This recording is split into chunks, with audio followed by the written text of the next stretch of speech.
Graça e a paz do Senhor Jesus Cristo. Quero estar compartilhando aqui um texto com vocês. Está em Mateus capítulo 3, somente o versículo 7, que diz assim: Vendo ele, porém, muitos fariseus e saduceus vinham ao batismo, disse-lhes: Raça de víboras, quem vos induziu a fugir da ira vindoura? O contexto aqui é o seguinte: João começa ali a pregar a mensagem de arrependimento, arrependei-vos, porque está próximo o reino dos céus. As multidões vão ao batismo, confessando os seus pecados, elas são batizadas.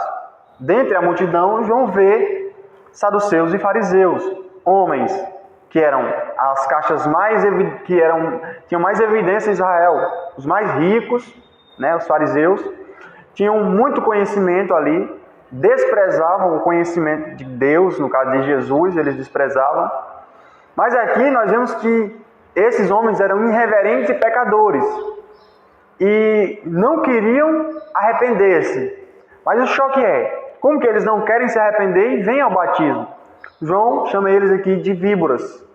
Víboras quer dizer astutas, espertas, ou seja, querem ser espertas e malignos, porque a malícia nas suas intenções. Jesus chama os fariseus ali de hipócritas, pessoas dissimuladas, pessoas que aparentam aquilo que não são. É a ideia da máscara, Alguém que coloca uma máscara e ela não é de fato aquilo que ela demonstra ser, mas ela é fingida, dissimulada.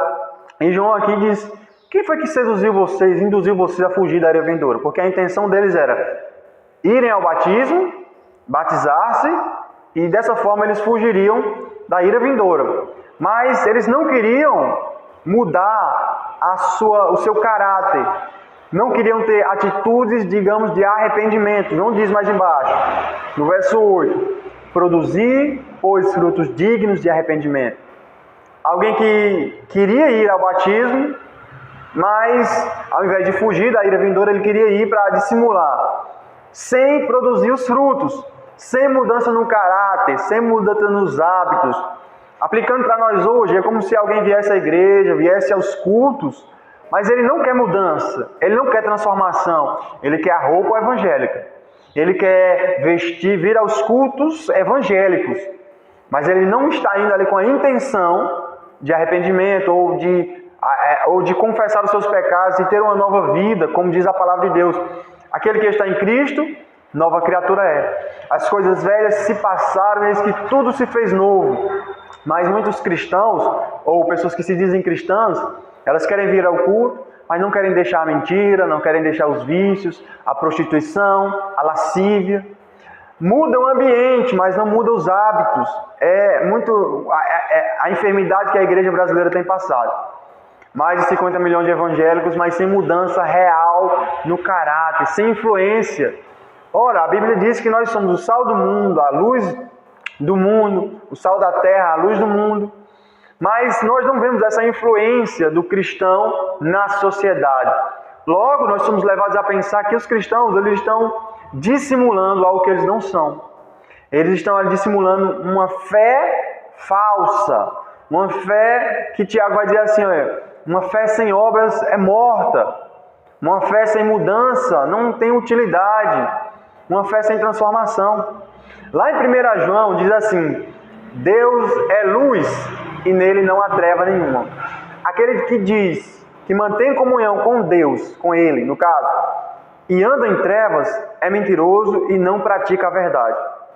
Então, nós vemos que essa atitude de hipocrisia, essa atitude de ir à igreja, mas sem ter a disposição de arrependimento, de arrepender-se. Arrependimento é mudança de rota.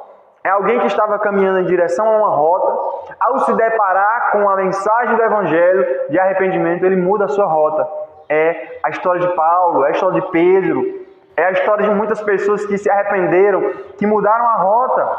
Nós hoje, muitas vezes, queremos adaptar o Evangelho a nosso bel prazer. Paulo diz que chegará o tempo que não suportarão as sãs doutrinas e farão para si doutores segundo a sua própria concupiscência.